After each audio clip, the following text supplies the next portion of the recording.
Have you ever been in a situation where you're trying to have a conversation with someone, but you just kind of get stuck? This kind of thing sometimes can lead to awkwardness, maybe even standoffish to where you don't even want to speak anymore. I know I've been there myself, but today I want to bring you 5 things that you can do to help keep the conversation going and not have that awkward silence. With that being said, let's get this video rolling.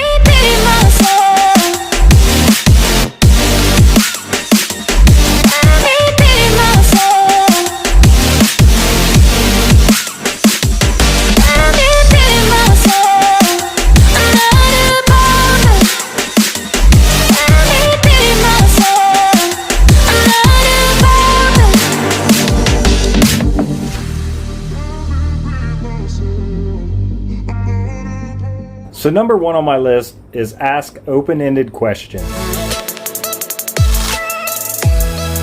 Open-ended questions oftentimes lead the other person to share more information and kind of expand on their thoughts. Now the truth is, most people enjoy talking about themselves because that's what they feel more comfortable with. That's what they have the knowledge about the most.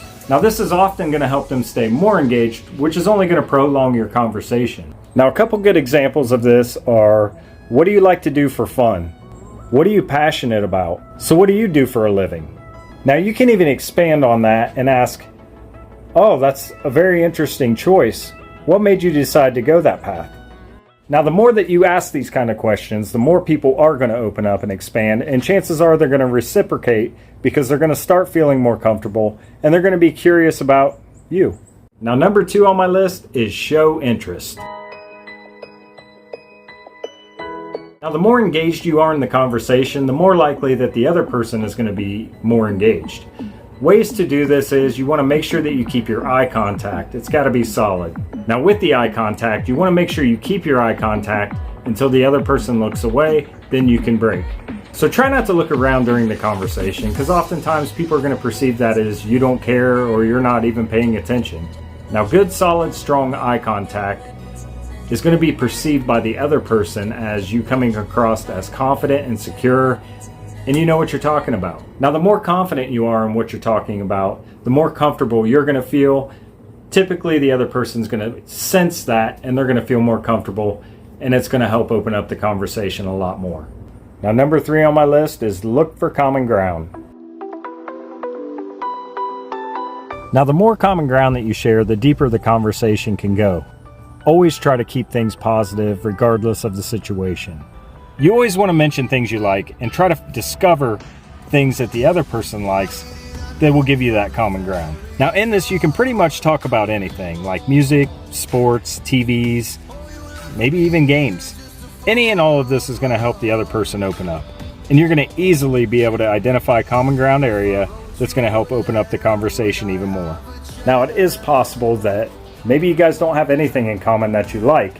However, watch for little subtle clues of maybe the person lights up when they talk about something specific, and you're going to know that you can target that, and that's going to help you learn more about them, which they're in turn going to reciprocate and try to find out more about you.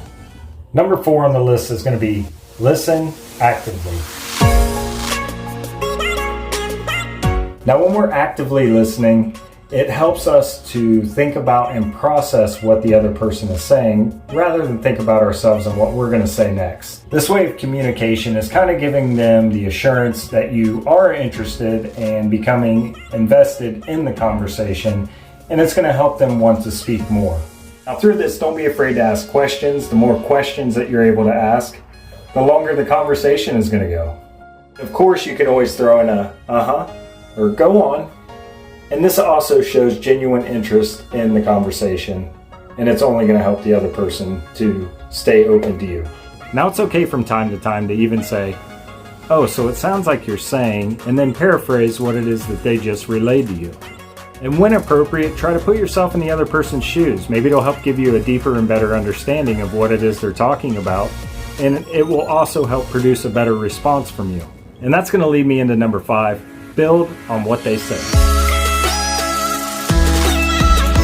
Now you really want to pay attention to what the other person is saying. This could create kind of a springboard to move you forward by either asking questions, or maybe you have a similar experience or a story that would be relevant that you would be able to throw in. Now, one thing's for sure, you can never go wrong with, tell me more about that. And this all kind of will lead you back to number one, where you're going to ask open-ended questions. It's always the best way to keep the conversation going. You don't want to do yes or no. Try to steer away from that as much as possible. Now, I hope that all made sense. If so, hit that subscribe button, turn on notifications, because I drop 2 new videos every Monday, every Thursday, plus regular shorts all throughout the week that you're not going to want to miss. Now, I hope to see you in the next video. In between now and then, remember this: keep getting the gains to make the growth and level up your life. You got this, bro.